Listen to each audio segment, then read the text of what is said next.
देखो लिखा है एन का हुक, ठीक है।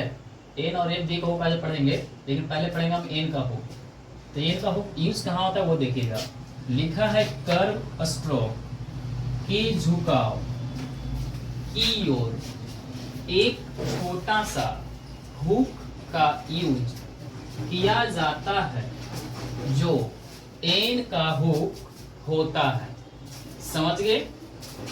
परंतु डिग्री वाले स्ट्रोक के थर्ड प्लेस पर क्लॉकवाइज एक छोटा सा हुक का यूज किया जाता है जो एन का हुक होने का सेंस देता है, समझ गए। उसके बाद है, इस पर गौर कीजिएगा। पहले देखिए इसका एग्जांपल देते हैं हम।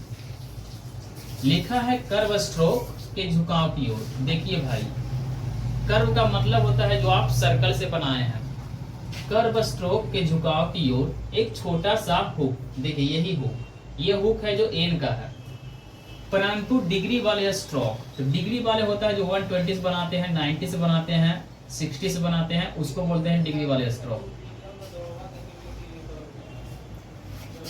डिग्री वाले स्ट्रोक के थर्ड प्लेस पर क्लॉकवाइज एक छोटा सा हुक का इस्तेमाल किया जाता है जो एन का हुक होता है, ठीक है। ये डायरेक्ट लिखा हुआ है आपका एम एन, ये लिखा हुआ है आपका पी एन, ये लिखा हुआ है टी एन, ये हो गया हमारा के एन, ये है हमारा are N.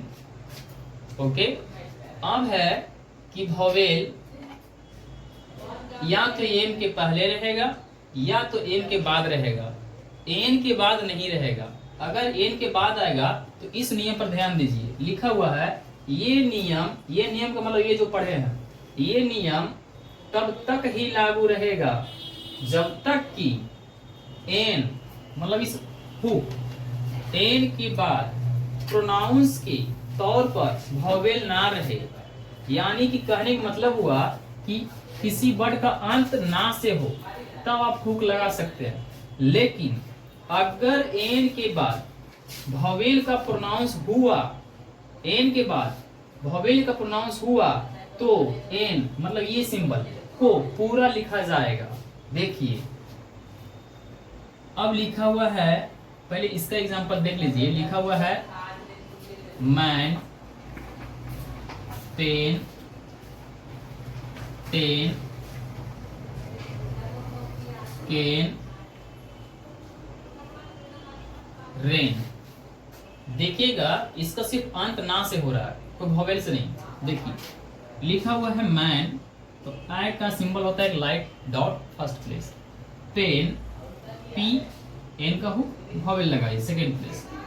Ten, T N, और ई का मतलब second place light dot. Ken, यहाँ है ए का मतलब ए मतलब हैवी होता है, केन। रेन, आर ए और एन। ये तो इसका एग्जांपल हो गया कि सिर्फ अंत एन से हो रहा है। अब एन के बाद वोवेल से होगा तब क्या होगा देखिए। अब लिखना है हमको मेनी, अब लिखना है हमको रेनी, हो गया। तो भाई आप लिखे हो मेनी, एन के बाद वोवेल का प्रोनाउंस कर दिए आप। जब कर दिए तो फिर आपका हुक नहीं लगेगा, पूरा एन का सिंबल ही लगेगा। देखिए एम ए एन, और बाई का मतलब होता है light dot in third place. देखिए थर्ड प्लेस का मतलब जहां आप अंत किए हैं स्ट्रोक को। देखिए ये हो गया आपका मेनी। अब लिखा हुआ रेनी, तो आर ए एन और ई हो गया रेनी। यही था आपका आर और एन और पूरा एन का नियम। देखिए